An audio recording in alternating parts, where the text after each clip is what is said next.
right. Welcome back to Black Southern Belle. We are here, and this is a Decoration Day, a discussion about history and culture. And I am here with Miss Anita Prather Singleton. And honestly, I am honored. Miss Anita Singleton Prather is the founder and artistic director of Gullah Kinfolk Traveling Theater.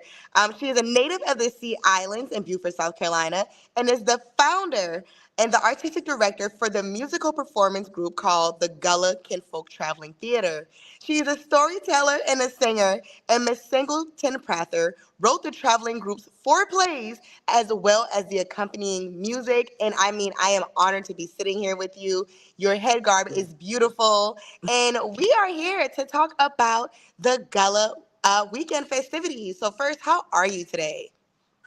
Girl, I'm running on fumes, but it's a good run. So thank God for Jesus. I'm good. I'm so excited. I'm so excited. I feel like a kid again. I'm getting ready for.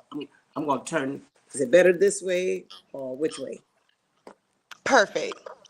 Okay, is that better? Okay. Much Yeah. better. And I will say, I'm just excited. So, when I got whiff of the Gullah Festival, so I'm based in Charleston, and Mhm. I never heard of the Gullah Festival. Like, please just tell me everything about it. I am so intrigued. I want to know Yeah. more. This is actually our 40th. Really? 40th, yes, ma'am. This is the Wow. 40th. So this is a big milestone for us, and we've only taken the time off for COVID, and then we 1 year we were honoring the boycott, and so here we are. Here we are. So, 40. what kind of activities take place at the Gullah Ooh, Festival? child. We have storytelling. We have dancers. We have all kind of artisans that are going to be there. We have workshops going on. In fact, we have 4 new workshops this year. Well, 5 really. We have a crocheting workshop added to our sweetgrass basket. Um, what else we have? Jewelry making, all those kinds of things. Quilting, those are shakery, doll making. And then this year we've added, like I said, crocheting, and we've added 4 others that's being sponsored by the 250th anniversary of the Revolutionary War. And so we have a indigo artist, we have a wood craftsman artist, we have a blacksmith, and we have an actual rice farmer that's coming. Because a Wow. lot of people don't know that's why they came and got us, because of our expertise in rice cultivating. And Yes. so that's the backbone and the genesis, I would say the foundation of the Gullah Geechee folks that ended up here from West Africa.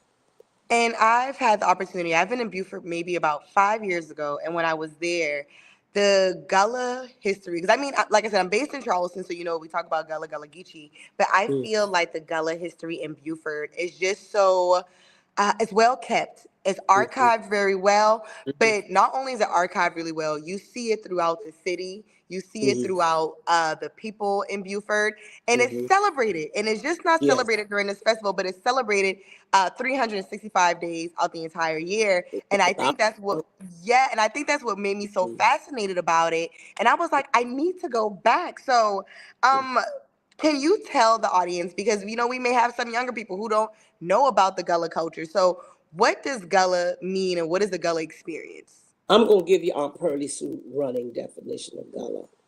It is the blending of all of those cultures that came together during that horrible time in our history called the transatlantic slave trade. It's the blending of the many different West African countries. Some of us came from, more further in than the coast, but they eventually brought us to the West Coast to put us on the slave ships to transport us here to America, to South America, to the Caribbean. And those different African cultures that were, a lot of it was seeped in, like I said, in rice cultivation, especially those of us that ended up in America, most likely came through Bunce Island and off the coast of Sierra Leone, West Africa. And then you had the mixing of those different African cultures mixed with the different European masters that could have been from England, Portugal, Spain, Germany, France, Denmark, all of those different places. And then we forget a lot of times that when we got here, the Native Americans were here. So it's the Yes. blending of all three of those big major ethnic groups that gave birth to Gullah. Out of struggle came the culture Gullah. And one of the things I want to say, that a lot of people think that Gullah is monolithic, but it is not. Hmm. Because if you listen to the accent for a Gullah speaking person in Charleston, it may be a little different for us here, because in Charleston you had the influence of the French Huguenots that came, and they were refugees, but they forgot once they got over here that they were running from persecution. They came right here and became slave masters and continued the persecution that they once had on us, or the Native Americans. And then you had, in where I'm from in Beaufort, we had the influence of the English. When you go up further north in South Carolina, you have the Scottish. In Georgia, you had the Irish influence. So each one of those different accents and words that were exchanged, and I say exchange, between the different African languages. And let me say this as well, that we came here multilingual. I'm not even going to say bilingual. We came here multilingual. So we didn't come without a history. We had a history because, the oldest human being is a Black female from Ethiopia, Africa. So we need to make sure that people understand that when you talk about multiculturalism, that's what Gullah is. And people are Gullah whether they want to be or not. I don't care where you came from. Literally, and I feel like a lot of times, Mm, and I hear from Charles, oh, the way you talk, the accent, and they just try to make it such a negative connotation. But I think it's a beautiful dialect. I think it sounds mm, beautiful, and yep, just the yep, history behind yep, it. yep. So, can you tell me a little bit about yourself and your upbringing in the Sea Islands? Well, in fact, I live in the house that I grew up in until third grade, and then Awesome. third grade, after third grade, my parents built a home over on the island, which we call on island. You cross the bridge, and all of Beaufort County is a series of islands. In fact, Beaufort City itself is a peninsula, and so we have a home over there on Ladies Island, which is about, maybe, if I get in the car and there's no traffic, I can get there in about 5 to 10 minutes or less. And so uh, and my dad is from his roots come from Cherokee Plantation, which is in Colleton County. My grandfather, my paternal grandfather, was born in 1875, only 10 years out of enslavement. And he grew up on what we call Cherokee Plantation. On that plantation, the Blakes and the Coes, they didn't allow outside Africans on the plantation. So my paternal grandparents, were cousins to each other. My grandfather was 27 years older than my grandmother, and she was his second wife. His first wife had died. His first wife was cousins to our hero, Robert Smalls. So Robert Smalls Wow. was present at their wedding. We have my grandfather's Bible that has it recorded in there. Um, so that's my history on my dad's side. On my mother's side, let me back up. My grandfather um, was the first on that plantation that they sent off the plantation to be formally educated. So he went to South Carolina State University. He was in one of the first graduating classes. And Awesome. he came back to Cherokee Plantation and he started a school there for the Africans that still lived on that plantation.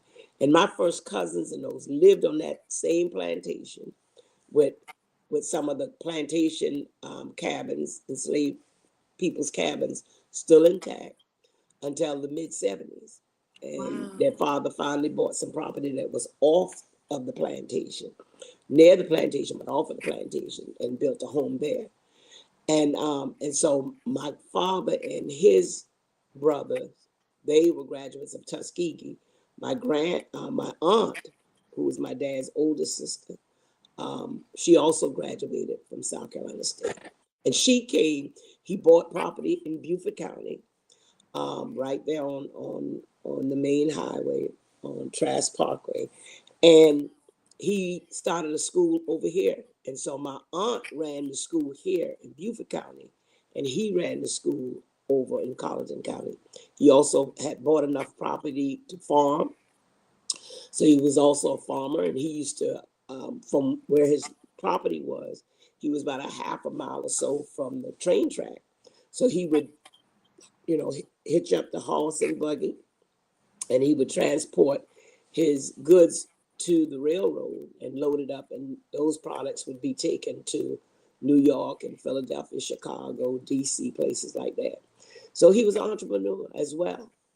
And so, you know, you know, educating is one of what we do. My mother, on the other hand, was also an educator. She was a first generation graduate. She graduated from Savannah State, but she went to a boarding school, which was set up the same way Tuskegee Institution was. So we had three schools that would be considered freedmen schools that were started either during the Civil War or shortly after the Civil War. And the Port Royal Normal Training School, we know it as Shanklin School, was where my mother went. And then you have the Penn Center, Penn School on the island. And then you had Mather School, which is in Port Royal, started by Rachel Mathers, who was an abolitionist that came down. So all that's part of who I am. That is just such an amazing history and so much in itself. I feel like that can be a book or a movie or a series. Like, I want to ask you so many more questions about that, but I know we're running out of time. So I have two final questions for you. Can you give us some history on what Decoration Day is? It is the Memorial Day like it used to be. Oh, Decoration Day, Memorial Day as we know it today, was started by newly freed Africans on May 1st of 1865. It's less than a month after the Civil War ends. The Civil War ended on April 9th, 1865, almost exactly 4 years. If it had lasted 3 more days, it would have been exactly 4 years. wow. And when the U.S. colored troops, 2nd Infantry, came through Charleston, Charleston was basically evacuated except for the newly freed enslaved Africans and the Northerners that were still connected to the Union. All the white plantation owners had evacuated Charleston. And so when they came through and they realized that some of their fallen comrades had not been given proper burial rights, they were buried, the enslaved Africans that ended up in this Confederate prison camp that was known as the old Washington Jockey Race Club, were buried in a mass grave because the plantation owners and the Confederacy looked at the Africans that wanted to fight for their own freedom as traitors, and that they had committed treason, so they didn't deserve a proper burial. Wow. And it is funny, like, you consider us family when we fight for our freedom, but we were less than your animals when we were working for you. And so they came and they dug up, I think it was like 257 bodies. Wow. And they reinterred them into individual graves right there on that old racetrack that turned into a Confederate prison camp almost at the end of the war. Took them 2 weeks to do that. And when they finished, they had a big commemoration. They said they had 10,000 people in the first Decoration Day parade. Wow. And about 4,000 of them were children. And they had horse races and speeches and picnics and that kind of stuff. They said they marched around the graveyard singing and celebrating. And that eventually moved to Beaufort. And the reason why it moved to Beaufort, because Beaufort had the first national cemetery in the Deep South in South Carolina. President Abe Lincoln himself gave the command. And so from that celebration, it was called Decoration Day because they decorated the graves. And people would come from all over. And the one that was in Beaufort was one of the largest in the nation. Wow. And so it started dying out. And so some of the elders said, had held on to it enough, a remnant of it. That's this young lady that moved from Ohio was sitting and listening to folks talking about the old decoration day. And she said, well, what happened? And so, things get systematically Yeah. dismantled. And so, and she came up with the idea, well, create a festival that can recreate that. And thus, the Gullah Festival was birthed 40 something years ago. Awesome. So, what are the dates for the Gala Festival? What can people expect from this festival? And why is it important for younger people to attend this festival to keep the history going? It's their history, it's our history. And the elders, we've been given the charge to make sure that we pass the information and the history on. And it's up to the young people to receive it and to run with it. Make sure that they pass it on to the next generation. So we kick off with a pre-festival event. This is a new event called Ilimu, which is targeted for journalists and educators and history buffs. And so we had a grant, 250th anniversary grant, paid for us to offer it to 60 participants. So praise God, it's now sold out. But they will get there Thursday morning, have a continental breakfast, greetings, board a bus, have a nice 2.5 hour tour that's going to be guided by Joe McGill, one of South Carolina's special sons, and then they come back to the Beaver County Black Chamber of Commerce for a lunch and learn with Dr. Belinda Bluefield with a Gullah inspired lunch. They go across the breezeway to the gallery, and we have 4 artisans, teaching artists that's going to be there. Again, the blacksmith, the woodworker, the indigo, and the rice farmer. And then they come 7 o'clock to our opening night of Decoration Day, Memorial Day like it used to be. So that's on Thursday. And then Friday, we have the Children's Day during the day. Then at night at 9 o'clock, we have the all-white Caribbean party. We have a DJ, we have a full band, we have a comedian, lots of food, Gullah, Geechee infused menu. And then we have, and then on Saturday, we kick off again with the drum call, full stage entertainment all day long, no admission fee. Food vendors, arts and craft vendors. We have a Gullah Village. We have the American Revolution Village. We have the Kitty Village.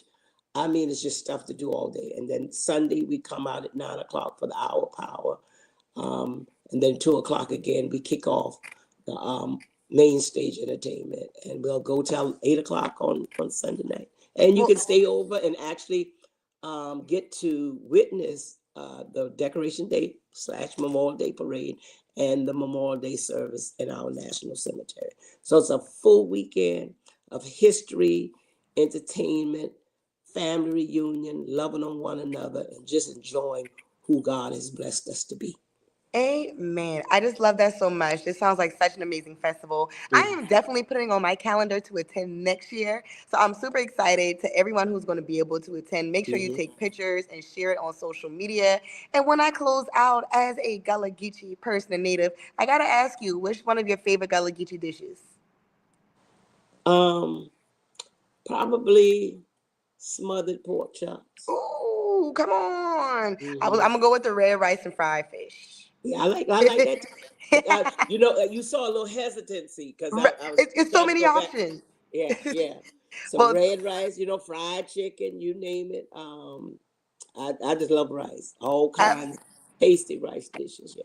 absolutely. Well, thank you so much again, Miss Yeah. Anita Singleton Prather, for taking the time to Yeah. chat with me to educate our audience about the Gullah Festival that will be taking place this weekend.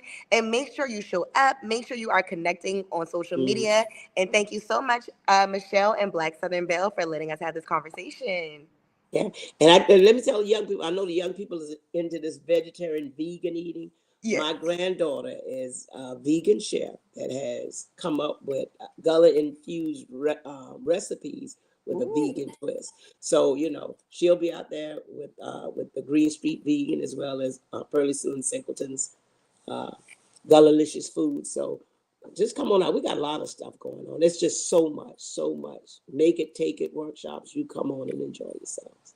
Awesome. That's going to be a great time. So, shout out to Mm, everyone who's going to be down there, and you will yeah. see me in Beaufort next year. I promise I'm going to be there. You mark my Okay. word. We're going to have it on this video, so you're going to see Okay. All me. right. Look forward. Thank you so much. God Have a bless. great Love one. you. And you stay safe, sweetheart. God Thank bless you. you. You as well.